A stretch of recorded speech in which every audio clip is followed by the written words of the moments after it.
El mensaje para esta mañana se titula Cristo descendió a la muerte para vencerla y resucitar gloriosamente. Oremos antes de comenzar la lectura y la explicación del mensaje. Padre Santo y Eterno Dios Todopoderoso, te damos gracias porque nos has revelado tu verdad en las Santas Escrituras. Te pedimos que por la obra del Espíritu Santo abra nuestro entendimiento para comprender la profundidad de la muerte, sepultura y descenso de nuestro Señor Jesucristo, y que esta doctrina fortalezca nuestra fe, aumente nuestra esperanza y nos conduzca a una vida santa. Guárdanos del error, de las falsas doctrinas y de toda enseñanza que disminuya la obra perfecta de Cristo. Haz que hoy contemplemos la grandeza del Salvador, que descendió hasta la muerte para vencerla definitivamente y darnos vida eterna. En el nombre de Jesucristo nuestro Señor. Amén. Y como hemos venido, como empezamos desde la semana pasada a estudiar cada uno de los artículos de la fe, de la semana antepasada, porque ya vimos el primer artículo, la semana pasada vimos el segundo, y esta semana vamos al tercer artículo. Este artículo, todos sabemos que tiene un contexto bíblico, en este caso es 1 de Pedro 3, 18, 19, que dice de la siguiente manera: porque también Cristo padeció una sola vez por los pecados, el justo por los injustos, para llevarnos a Dios, siendo a la verdad muerto en la carne, pero vivificado en el Espíritu, en el cual también fue y predicó a los espíritus encarcelados. Y el artículo 3 nos recuerda esta parte del credo que dice lo siguiente: del descenso de Cristo a los infiernos. Así como Cristo murió por nosotros y fue sepultado, así también debe creerse que descendió a los infiernos. Y aquí hay que mirar algo. Esta frase muchas veces la repetimos los domingos, pero pocas veces nos detenemos a pensar qué significa. La pasamos como muy por encima. Y decimos, y descendió a los infiernos y resucitó entre los muertos, y al tercer día resucitó entre los muertos y vendrá nuevamente con gloria a juzgar a vivos y muertos. O sea, lo pasamos así como muy rápido. Pero fíjense en algo, que si nos sentamos a analizarla detenidamente, encontramos que a lo largo de la historia de la iglesia, a lo largo de las diferentes denominaciones, se han hecho enseñanzas con una mala interpretación. Algunos han dicho que Cristo descendió al infierno para seguir sufriendo.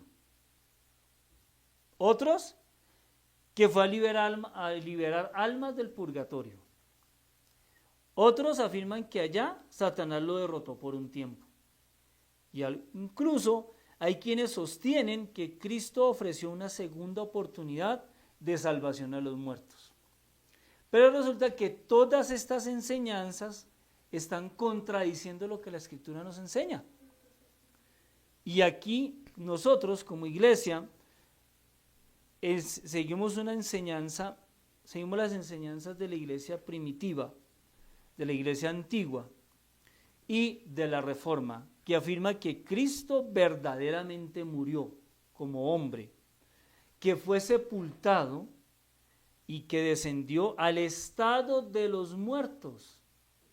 O sea, ¿cuál es el estado de los muertos? Pues el Seol. Cumpliendo así plenamente lo que nos dicen las Escrituras, y que con su poder divino pudo vencer a la muerte. Y hoy vamos a estudiar esta sencilla doctrina condensada en esa frase, que muchas veces, por ser tan profunda bíblicamente, nos tendemos a enredar, tal vez nos perdemos la visión, pero su verdad es esta. El descenso de Cristo demuestra que Él experimentó la muerte verdadera, como cualquier hombre, como cualquier ser humano. para dar cumplimiento perfecto a las Escrituras. Y que también venció completamente la muerte para asegurar nuestra salvación, para asegurar la salvación a todo el que crea en Él, de corazón y de verdad. Y los 3 puntos sobre los que hoy vamos a estudiar son los siguientes. Primero, que Cristo murió verdaderamente y no de una forma aparente. Segundo, que Cristo descendió al estado de los muertos conforme a las Escrituras. Y el tercero es el descenso de Cristo, que confirma que su sacrificio fue completo y suficiente, no que tenemos que sacrificarlo una y otra vez. Entonces, entrando ya en el mensaje, vamos a mirar el primer punto. Cristo murió verdaderamente. Leamos nuevamente 1 Pedro 3, en la primera parte del versículo 18. Porque también Cristo padeció una sola vez por los pecados. ¿Y ese padecimiento dónde fue? En la cruz, en el momento de la crucifixión. Fíjense que aquí Pedro no está diciendo que Cristo aparentó morir o que tiene que volver a morir o que tuvo que volver a padecer, sino simplemente dice, padeció una sola vez. Y con esa vez es suficiente. Por eso es que aquellos que afirman que Cristo no murió, algunas doctrinas que dicen que no, que Él simplemente entró como en un estado catatónico, que perdió la conciencia. Entonces que entró ahí en ese estado catatónico y que ellos pensaron que había muerto. Es una idea muy del siglo XIX, muy de principios del siglo XX, de la teoría liberal, basándose en los principales conocimientos médicos sobre la catatonia, que personas que sufrían un síncope o alguna situación fuerte de su salud y perdían prácticamente, los signos vitales eran tan bajos que parecía que estuvieran muertos. Esa teoría nace de esa época. Y muchos la vuelven doctrina y la traen hasta estos días. Pero no, aquí Pedro nos está diciendo que no, que el Señor efectivamente murió. Ahora, que tampoco entró en un estado de coma, o de hibernación, o no sé. O incluso hay algunos que llegan a decir que Cristo fingió su muerte. Hay alguna doctrina alguna vez, incluso nacida desde un arqueólogo judío, que dijo que Cristo tenía un hermano gemelo. Y entonces, uno murió en la cruz y el otro cuando ya lo bajaron de la tumba, lo escondieron, entonces el otro apareció a decir que había resucitado.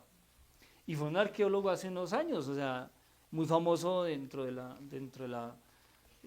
ruina, especialista en toda la vida antigua del Judá antiguo, y ha salido incluso en programas muy importantes de Discovery y National Geographic.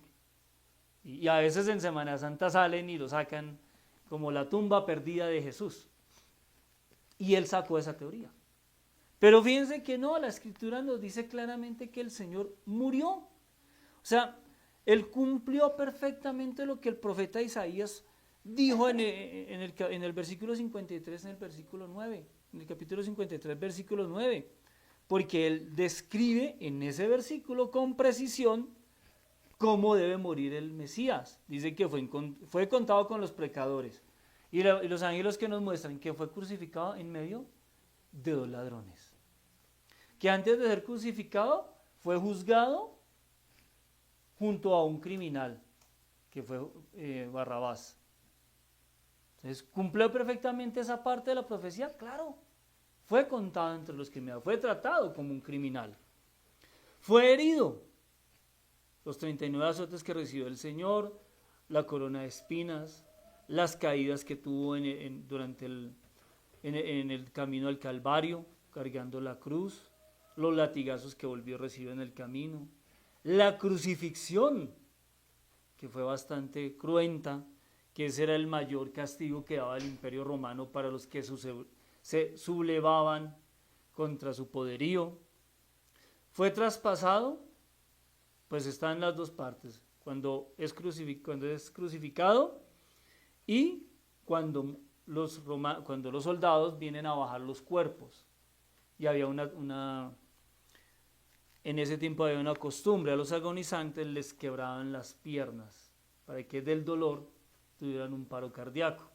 Pero cuando ven al Señor descubren que ella está muerta, entonces lo que hacen es punzarlo con una lanza en el costado. Y después de eso pues fue sepultado. Su cuerpo fue retirado de la cruz y llevado al sepulcro. Y todo esto el Señor lo cumplió, porque lo vemos en los evangelios. Los evangelios nos muestran que esto ocurrió literalmente. Miren, el evangelio más claro sobre esto, sobre la agonía del Señor y sobre su muerte, está en Mateo 27:50. Cuando él dice, cuando el evangelista copia lo que dice el Señor, mas Jesús, habiendo otra vez clamado a gran voz, entregó el espíritu. O sea, expiró. Marcos 15:37 vuelve y afirma exactamente lo mismo. Van a haber diferencias de palabras, pero es exactamente, nos relata lo mismo. Lucas 23:46 vuelve y nos registra exactamente lo mismo. Pero Juan, en su evangelio, en el capítulo 19, en los versículos 30 al 35, nos añade el detalle más importante del que les estaba hablando ahorita. Que los soldados, al bajarlo ahí a solicitud de los judíos de retirar el cuerpo, porque entraban a una fiesta solemne para ellos y no debía haber nada inmundo expuesto. Y los cuerpos de los criminales y de los muertos, para ellos era algo inmundo. Entonces no podía estar a la vista de nadie.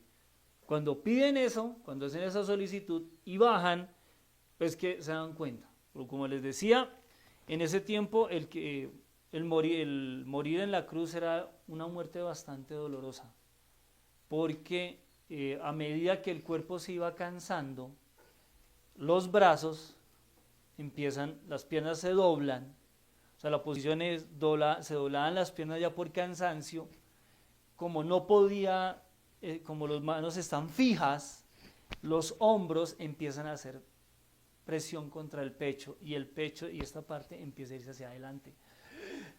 Entonces llega un momento en que mueren prácticamente asfixiados. Habían algunos hombres que eran más robustos que otros, entonces esa asfixia era más dolorosa. Y ya estaban en las últimas cuando eran el tiempo de descolgarlos. Perdón. ¿Qué hacían los romanos? Con una masa les partían las canillas de un solo golpe. Claro, están en un proceso de agonía, están en un proceso, ¿cómo le llaman? Choque anafiláctico, creo que es. Sí, es un choque anafiláctico, que ya, o sea, están como en las últimas para que el corazón parara totalmente del dolor, rompían un hueso. Imaginen romperse una canilla, o sea, romper estos dos huesos de un solo golpe. O sea, si a veces uno se dobla un poquito, como duele, o cuando los que juegan fútbol se han fracturado y les duele, o sea, uno contra el dedo chiquito, contra algo, ¿cómo no duele? Con eso, claro, prácticamente ya remataban al reo. Pero cuando ven a Cristo en la cruz, se dan cuenta que Él ya está muerto. Entonces, ¿qué hacen? Para asegurarse, pues simplemente le dan un lanzazo al costado, y es cuando brota sangre y agua de los pulmones del Señor. Médicamente ya se ha visto que fue un derrame pleural, creo que es algo así que se llama, lo que sufrió de todo lo que pasó durante esa noche. Entonces, con esas evidencias, y aún evidencias que hoy día muchos médicos ateos que se han puesto a verificarlo y a hacer todo el análisis de estas fuentes, al reconocerlo terminan volviéndose creyentes, que ese es el poder del evangelio. Pues no hay duda de que Cristo físicamente murió, de que su humanidad completamente murió. ¿Y para qué era necesario que muriera el Señor físicamente?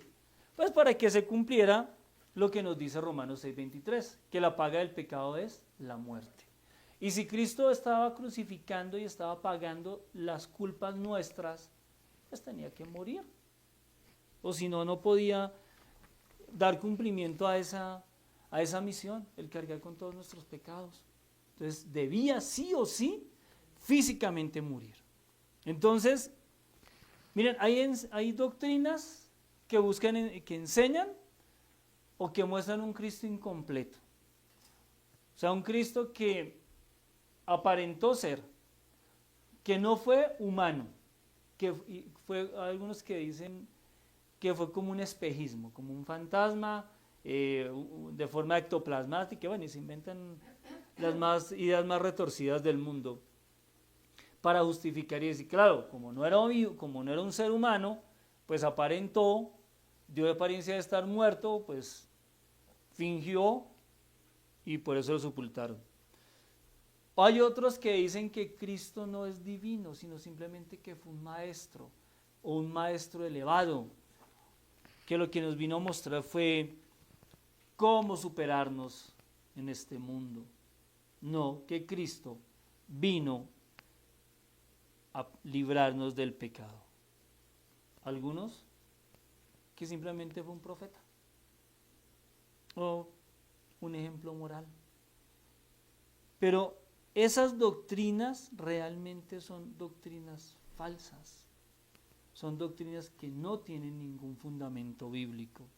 Porque es que la Biblia nos muestra en verdad un Salvador que cumplió con toda la ley, aún con la ley de la culpa, aún cargando la culpa. Porque por eso nosotros no podemos creer en un evangelio que no predique sobre la cruz de Cristo, que no nos lleve a crucificar nuestro pecado en la cruz, que no nos lleve a reconocer ese sacrificio de Cristo en la cruz. No podemos hablar de una salvación sin el derramamiento de la sangre preciosa de Cristo para librarnos, para limpiarnos de nuestra culpa pasada, presente y futura. Obviamente el creyente, no estamos diciendo que vivamos en una vida, como dicen algunos, como los santos allá en los pedestales, que ni el viento los hace tener un mal pensamiento. No, somos hombres, somos seres humanos, tenemos debilidades, pero el Espíritu Santo es el que nos redarguye y cada día nos va corrigiendo esos problemas, esas dificultades, esas diferentes situaciones que vamos pasando, esos diferentes pecados nos recuerda y nos muestra que ahí nos incomode. Más adelante vamos a ver cuando hagamos la consagración que el Señor nos dice que los pecados nos pesan y es el Espíritu Santo quien, cuando cometemos esas faltas, nos llama a redarguir, nos llama a reconocerlas. Y sabemos y entendemos que por el sacrificio de Cristo esas culpas serán perdonadas. Porque las reconocemos nosotros, porque somos culpables, pero sabemos que tenemos un abogado, que es Cristo. Y que no podemos esperar un perdón sin sacrificio. ¿Y cuál fue el sacrificio perfecto? El Cordero perfecto fue Cristo. Entonces, todas esas doctrinas que muestren un Cristo que no tenga estas tres características, podemos desecharlas tranquilamente, sin ningún problema. Ahora vamos a seguir mirando el segundo punto, que habla de que Cristo descendió al estado de los muertos.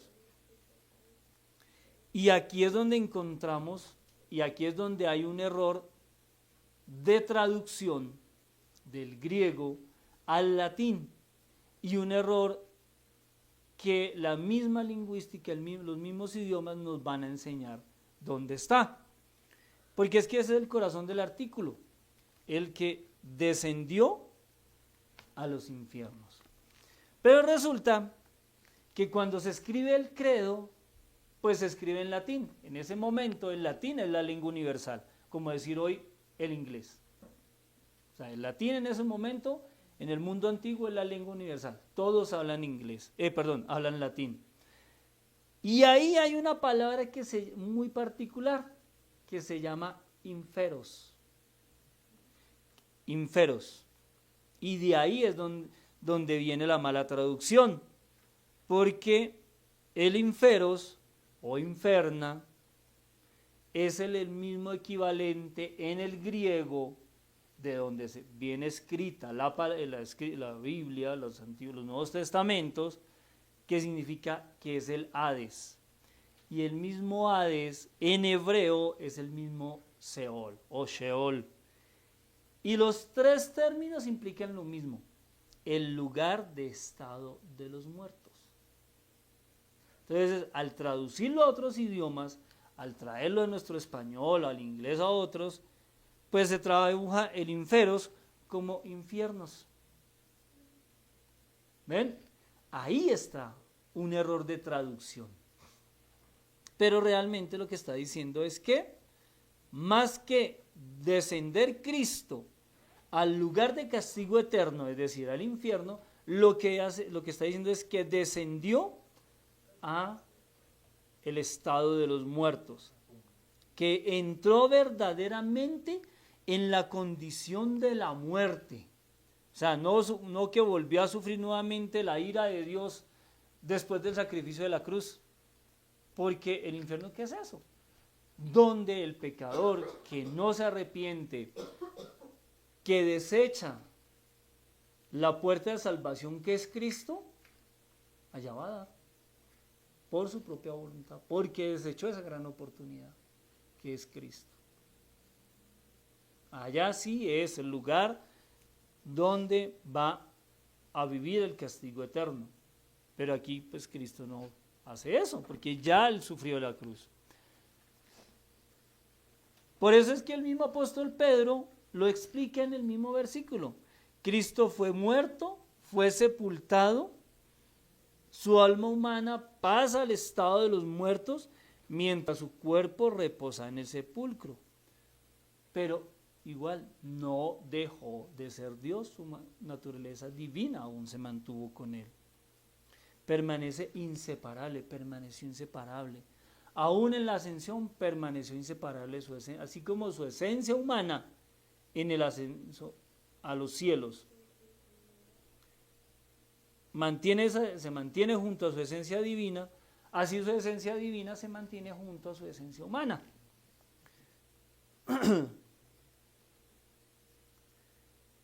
Y cuando el apóstol Pablo está citando en Hechos 2, cita lo que dice el Salmo 16, que dice lo siguiente: porque no dejarás mi alma en el Hades, ni permitirás que tu santo vea corrupción.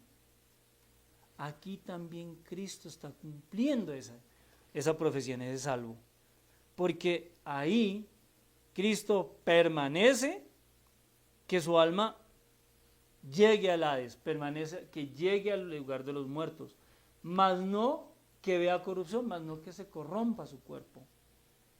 Por eso es que ahí no el apóstol no está diciendo que entrará al lago, que entró o entrará al lago de fuego, o que fue dejado ahí.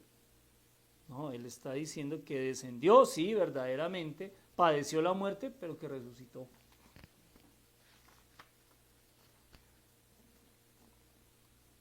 Y Cristo, pues, en su poder divino, al tercer día resucita. En el Evangelio de San Mateo, en el capítulo 12, en el versículo 40, el Señor mismo da la señal de lo que Él va a vivir. Cuando Él dice: como estuvo Jonás en el vientre del gran pez 3 días y 3 noches, así el Hijo del Hombre tendrá que pasar. Y eso fue el tiempo que el Señor permaneció. Pasó las fiestas solemnes, cumplió con el descanso de esas fiestas en el sepulcro, en el estado de los muertos, pero el tercer día resucita en gloria. Por eso es que Jonás en su momento está oculto a los ojos de los hombres. El Señor en su momento estuvo oculto a los ojos de los hombres. Porque la tumba, ¿qué es más? Sino un lugar donde se oculta la corrupción del cuerpo. Créanme que no es nada agradable ver un cuerpo en descomposición. Los que han tenido que trabajar en esa área, incluso admiro a los criminalistas cuando traen cuerpos en ese estado, los admiro, no es nada agradable. Y el ser humano, pues, oculta sus cuerpos. Y en esta tradición humana, porque pues, sus discípulos pensaban que él, o algunos pensaban que era un maestro, pues buscaban ocultarlo, ¿no? Dentro de esa tradición. Pero el Señor no pasa por ese proceso. El Señor, fíjense que aún con el tiempo que se mantiene, aún con el clima de la zona, porque recordemos que es una zona cálida, semidesértica, pues cualquier cuerpo sin vida se descompone al tercer día. ¿Se acuerdan con Lázaro cuando el Señor va a abrir a Lázaro, a abrir la tumba y le dice a Marta, ¿y dónde está? Le dice, no, está allá, pero ya lleva 5 días. Bueno, abren la tumba, Señor, pero es que ya lleve. O sea, para ellos ya, sabían que ese cuerpo ya había pasado mucho tiempo, ya estaba descompuesto. Y ahora acuérdense todo lo que pasó el Señor. Iba con llagas abiertas en su espalda. Iba con llagas en sus manos y en sus pies. Bueno, en las uniones. Llevaba una llaga del pecho. Su corona estaba herida. Iba raspado. Créanme que un cuerpo en ese estado, al tercer día, al segundo ya, el proceso de descomposición es más rápido porque está totalmente expuesto a los agentes del clima. Pero el Señor no se corrompe. Pero sí permanece bajo el poder de la muerte durante ese tiempo. Hasta el tiempo que el Padre señaló para su resurrección. Miren otra cosa. En Lucas 23:43, el Señor le dice al ladrón que se arrepiente, hoy estarás conmigo en el paraíso. Esto nos enseña algo muy importante, que Cristo, y nos confirma lo que hemos venido diciendo, Cristo no va en su muerte al infierno, al lugar de castigo, sino va a la presencia directamente con el Padre, y que su cuerpo permanece, mientras su cuerpo permanece en el sepulcro, Él va a la presencia del Padre y Él lleva a este pecador arrepentido. Entonces podemos concluir claramente en esa frase que Cristo no fue atormentado una segunda vez, que no estaba completando la redención porque ya fue consumada en la cruz y que no estaba pagando alguna otra deuda. Todo fue consumado en ese momento. Primera de Pedro 3:19 es un texto muchas veces difícil de entender y de explicar, porque da para muchas explicaciones, para muchas interpretaciones, como vimos al principio. Pero por más y cualquiera que sea la explicación detallada del pasaje, hay una verdad que siempre va a permanecer firme y no se puede ser contradicha por el resto de la Escritura. Que Cristo no descendió para ofrecer una nueva oportunidad de salvación después de la muerte, porque su oportunidad fue, como dice la enseñanza bíblica, claramente está en la vida. Porque Hebreos 9:27 nos dice y nos recuerda que está establecida para los hombres que mueran una sola vez. Y de ahí el juicio. O juicio o la gloria eterna. No tenemos más. Entonces esa predicación mencionada por Pedro no podemos entenderla como un segundo plan de salvación para quienes rechazaron a Dios en vida, sino que la Escritura nos enseña que el tiempo de arrepentimiento es ahora, mientras estemos vivos. No tenemos más. Si nos arrepentimos hoy, ganamos. Si no nos arrepentimos hoy, perdemos. Hay muchas denominaciones que enseñan doctrinas completamente ajenas a la palabra.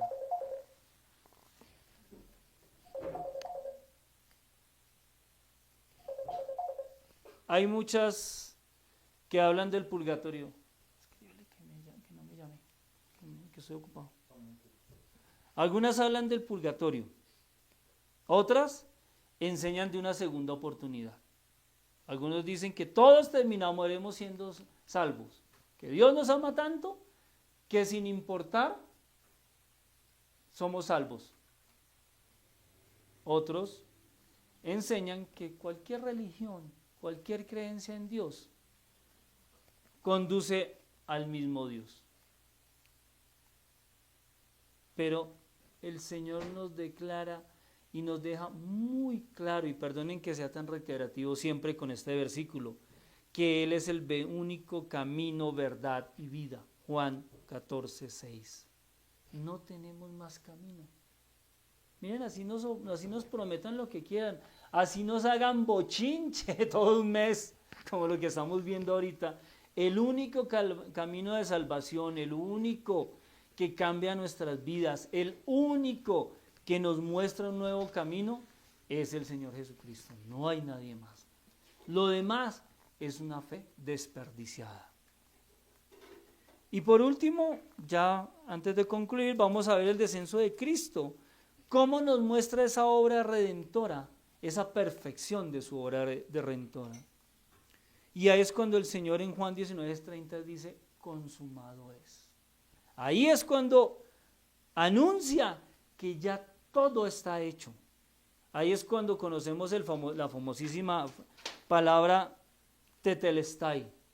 Tetelestai en el antiguo griego era cuando alguien pagaba una deuda. Era como cuando le entregaban a uno ese pagaré, que por fin terminé esta deuda y aquí está su pagaré, ya no tengo más deuda. En el antiguo griego pues no habían las mismas posibilidades y eran siempre diferentes mensajeros, entonces quien tenía la deuda, quien pagaba la deuda y la completaba, el acreedor le entregaba un documento donde decía tetelestai, es decir, totalmente pago, consumado, ya no hay más deuda. Si llegaba otro ayudante y decía, venga, es que vengo por lo de la deuda de fulano, qué pena, aquí ya está el documento, tetelestai, ya no hay más. Lo mismo hizo el Señor en su sacrificio perfecto en la cruz, ofrecido por Él, una vez y para siempre, pagó nuestra deuda. Nosotros ya no somos deudores. Nuestros pecados pasados quedaron. Si cometemos alguna falta o algún pecado en este momento, el Señor nos da la posibilidad de arrepentirnos y el Señor abogará ante nosotros, ante Dios, para decir, este es mío, perdónale su culpa. Porque Él ya consumó. Su sacrificio fue perfecto. Por eso cuando nosotros consagramos el pan y el vino, no estamos diciendo que el pan y el vino se vuelven carne y sangre, o que toman esas dos opciones. No, es pan y es vino, que espiritualmente hacemos parte del cuerpo de Cristo. Y esto es una memoria visual, pero no que sea realmente el cuerpo y la sangre de Cristo, como dicen otros. Ahí, por eso es que nosotros no hacemos un servicio, por eso es que nosotros nos acercamos a la mesa y no al altar, porque cuando nos acercamos al altar, ¿qué estamos haciendo? Un sacrificio, o sea, estamos sacrificando otra vez a Cristo, y ya lo hizo una vez y para siempre. Cristo derrotó la muerte, por eso es que el apóstol Pablo tranquilamente en 1 Corintios 15:50 dice, oh muerte, ¿dónde está tu aguijón? ¿Dónde, oh sepulcro, está tu victoria? Porque es que ya la muerte no tiene valor, ya no tiene fuerza sobre nosotros. Resucitaremos con Cristo en su momento, en su segunda venida, pero sabemos que la tumba Él ya la venció, que ya Él abrió el camino para la vida eterna. Como les decía al principio, este mensaje lo partimos en dos. Esta es la primera parte. Dentro de 8 días, Dios mediante, veremos la segunda parte del mensaje. Entonces el artículo 3, ya para concluir esta primera parte, este artículo 3 de los 39 artículos nos recuerda una verdad consoladora. Jesucristo murió de manera real, fue sepultado y descendió al estado de los muertos conforme como nos dice la Escritura. No fue una derrota porque alguna vez cierto líder muy famoso, que ya murió, y que el Señor tenga misericordia de él, tuvo la osadía de decir, es que la mayor derrota que tuvo Cristo fue morir en la cruz. Y eso causó un revuelo. No, Cristo, la muerte de Cristo no fue una derrota, sino el cumplimiento perfecto del plan redentor de Dios. Su descenso confirma la realidad de su muerte, mientras que su resurrección proclamará, que nos proclama su victoria. Y en la segunda parte de este sermón, su victoria definitiva sobre el pecado, la muerte y el diablo. Nuestra confianza no descansa en tradiciones humanas ni en especulaciones teológicas, sino en la obra perfecta de Cristo, quien es el único Salvador del mundo y la única cabeza de la iglesia. Por eso hoy el llamado sigue siendo el mismo. Arrepintámonos de nuestras culpas, creamos únicamente en Cristo, vivamos una vida santa y obediente, perseveremos en la fe y esperemos con gozo la segunda venida del Señor, quien volverá en su gloria para juzgar tanto a vivos como a muertos. Amén. Oremos. Padre Celestial, te damos gracias por la perfecta obra de nuestro Señor Jesucristo. Gracias porque Él murió verdaderamente por nuestros pecados. Descendió al estado de los muertos conforme a las Escrituras y preparó el camino para la gloriosa victoria de la resurrección. Afirma nuestra fe en tu palabra. Líbranos de toda falsa doctrina que disminuya la suficiencia de Cristo o desvíe nuestra mirada hacia otro Salvador. Haznos permanecer firmes en el Evangelio, viviendo en arrepentimiento, santidad y esperanza, aguardando el día glorioso en que nuestro Señor regresará con poder y gloria, que nuestras vidas den testimonio de que pertenecemos a Cristo, único Salvador y única cabeza de su iglesia. En el nombre de Jesucristo, nuestro Señor y Redentor. Amén.